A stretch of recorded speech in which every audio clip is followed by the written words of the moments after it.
আখিলাৰো যেন শৰততে শেৱালি বুটলি আপোন পাহৰা হৈ কিনো মোহনীয়া লাজুকী নয়না মৰম তোমাৰ যুগমীয়া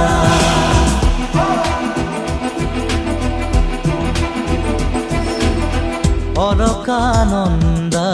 ওঠৰ হাঁহি যেন ৰজনীগন্ধা ফুলৰ পাহি অৰুণিমা হৈ আকাশতে যেন আঁকিলা হিৰণ প্ৰভাততে